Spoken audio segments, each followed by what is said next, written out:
Jangan lupa like, comment, and subscribe. Good job.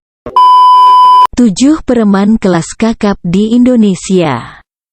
Hercules. Hercules merupakan seorang preman yang ditakuti di daerah Tanah Abang, Jakarta. Walaupun perawakannya tidak besar, Hercules mampu lolos dari sang maut berkali-kali. Tangan kanannya telah putus dan digantikan tangan palsu. Bola mata kanannya pun sudah diganti dengan bola mata palsu setelah terkena timah panas dari lawannya. Bahkan ia pun pernah mengalami pembacokan sebanyak 16 kali hingga harus masuk ICU. Ada isu yang mengatakan bahwa ia punya ilmu kebal yang didapatnya dari seorang pendekar Baduy dalam.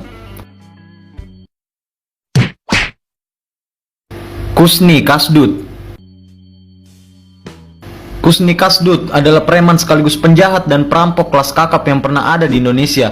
Bahkan bisa dibilang ia adalah preman paling legendaris karena banyak sekali melakukan aksi mengerikan. Salah satu aksi paling fenomenal dari Kusni Kasdut adalah saat ia merampok barang-barang dari Museum Nasional Jakarta. Ia membawa lari 11 permata berharga dengan menyamar sebagai polisi. Kusni Kasdut banyak sekali melakukan perampokan barang mewah. Ia tak segan-segan membunuh korbannya yang melawan. Atas apa yang dilakukan ini, Kusni Kasdut mendapatkan hukuman mati dari pengadilan.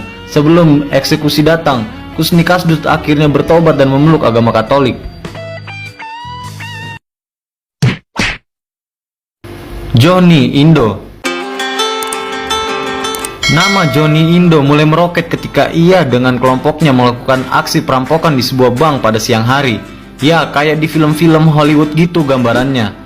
Dalam melakukan aksinya, Johnny dan kawan-kawan pantang untuk melukai korban.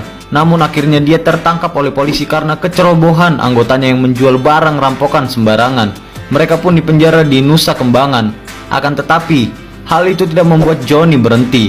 Ia kabur dari Nusa Kembangan bersama 7 kawannya karena tidak makan selama berhari-hari. Akhirnya ia menyerahkan diri ke polisi. Ketika di penjara untuk kedua kalinya, ia mulai insyaf dan belajar agama.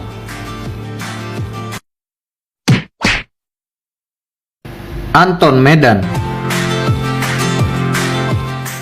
Anton Medan lahir di Tebing Tinggi, Sumatera Utara tahun 1957. Ia merupakan keturunan Tionghoa dengan nama Tan Hock Liang.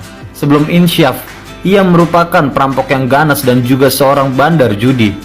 Banyak tuduhan yang datang kepadanya terkait kasus kerusuhan Mei 1998. Sejak 1992, ia berhenti dan masuk Islam.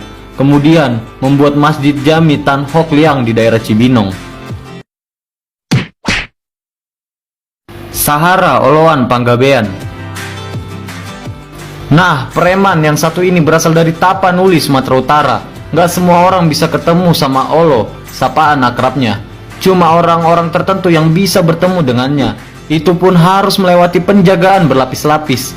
Olo pun nggak suka ketemu dengan wartawan karena dia nggak pengen diekspos media. Perawakannya yang biasa aja bikin kita nggak nyangka kalau dia salah satu preman terkemuka. Bisnis yang dijalankan Olo adalah debt collector dan perjudian. Namun demikian, terdapat kabar burung yang mengatakan bahwa Olo sering membantu orang banyak di Sumatera Utara, mulai dari membiayai pengobatan, biaya pendidikan, hingga modal usaha. Olo menghembuskan nafas terakhirnya pada bulan April tahun 2009. John Kay. John Refra Kay alias John Kay, pemuda asal Maluku Utara ini menjalankan bisnis sebagai debt collector alias penagih utang di Jakarta.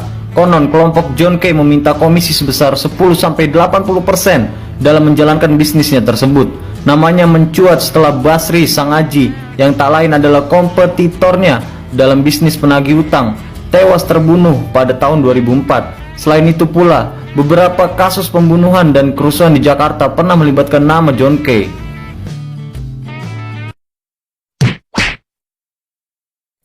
Johnny Sembiring. Sosok Johnny Sembiring memang melegenda.